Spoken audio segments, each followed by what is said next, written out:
Vous voulez savoir si les boissons light vous font grossir ou non? Alors bienvenue sur la chaîne Jean-Michel Cohen, la chaîne où on ne parle que de nutrition et où on ne vous prend pas pour des patates. Alors en fait, ce qui m'a interpellé et dans l'actualité de la nutrition, ça a été ce qu'on a lu récemment, c'est-à-dire que des chercheurs de l'Imperial College de Londres, l'Université de Sao Paulo et l'Université fédérale de Pelotas au Brésil ont expérimenté l'impact des soda light sur les individus et ils se seraient rendus compte que la consommation excessive, j'ai bien dit, de soda light entraînerait une prise de poids. Alors tout le monde cherche à comprendre. D'accord. On l'a pas compris. On n'a pas compris. On l'a pas compris. Je parle pas français pourtant. L'a pas compris. Les boissons sucrées, on a toujours eu une appétence particulière pour elles. On a connu le Coca-Cola, le Fanta, l'Oasis, l'Orangina et même les jus de fruits. Je rajouterai, puisque vous savez que j'ai une dent sur les jus de fruits qui contiennent autant de sucre que les sodas sucrés. Et puis, un jour, on s'est mis à rencontrer des substances qu'on appelle les édulcorants intenses non nutritifs. Le numéro 1, c'était la saccharine, c'est-à-dire que vous prenez une toute petite dose de ce produit et vous avez une explosion du goût sucré. Et on s'est dit, c'est super intéressant. Au lieu de mettre du sucre dans la boisson, on va rajouter ces édulcorants intenses non nutritifs. On les appellera les édulcorants pour la suite de la vidéo. Et puis, on va faire une réduction de calories et en même temps, on aura le goût sucré. Donc, on a commencé avec la saccharine, puis ensuite, il y a eu les cyclamates. Là, on a eu deux problèmes avec saccharine et cyclamates. C'est qu'il y a eu des expérimentations qui ont montré qu'il y avait une potentialité, j'ai dit une potentialité, cancérigène sur ce type de produits. Donc, progressivement, on les a abandonnés. Puis est apparu l'aspartame avec l'énorme polémique qu'on a connue il y a 3-4 ans. Polémique stérile, car depuis, il a été démontré que l'aspartame n'avait pas de caractère de nocivité. J'ai dit nocivité, on va reparler de l'étude dans quelques instants. Puis est apparu le sucralose, puis est apparu le stevia. Grosso modo, aujourd'hui, on a des substances, il suffit d'en mettre un tout petit peu dans un peu d'eau ou dans un peu d'eau aromatisée pour n'avoir aucune calorie. On s'est donc dit, voilà, c'est la recette. Maintenant, on n'a qu'à prendre que des soda light. Ça permet aux gens d'avoir le goût sucré et en même temps de ne pas grossir.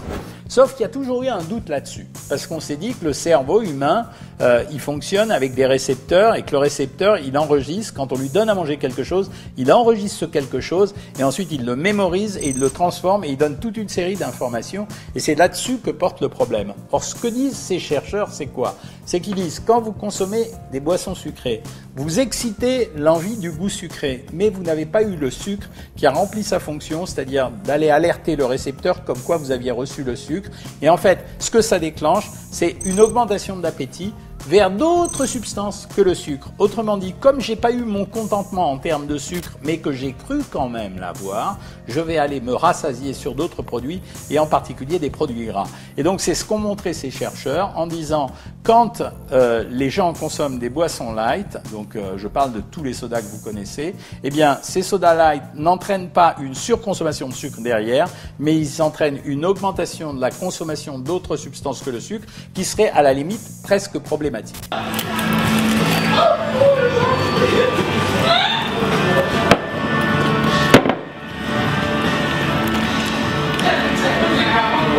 Alors, est-ce que ça veut dire qu'il faut les condamner? Je crois pas quand même, parce que quelque part, si on supprime les boissons light, on va revenir aux boissons sucrées et on a un double problème. Premier problème, on a aujourd'hui la certitude que le sucre n'est pas un grand ami. Tout nous a montré récemment qu'au-delà d'une certaine consommation de sucre, on excite des facteurs dans notre corps qui ont la propriété de stimuler la croissance des cellules tumorales. C'est pour ça qu'on est resté sur cette notion, je vais vous la simplifier, 50 grammes de sucre rapide maximum pour les femmes, 60 grammes pour les hommes, 100 grammes je crois. En tout cas, c'est pas grand-chose, c'est 10% de la valeur calorique, donc c'est 50 et 60 grammes, ça y est, ça me revient.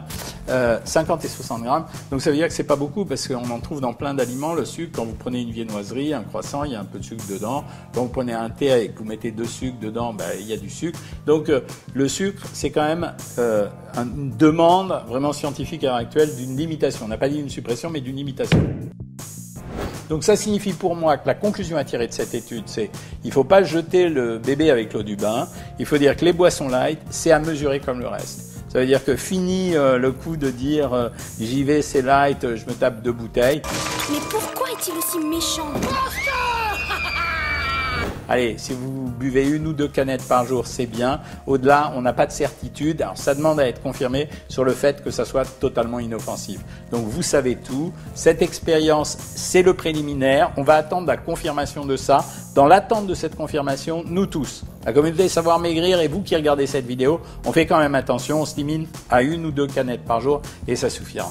Voilà, si vous avez aimé cette vidéo, vous la likez, vous la partagez et même vous vous abonnez. Et si vous voulez faire un bilan minceur gratuit, vous cliquez ici sur Savoir Maigrir. À bientôt les amis!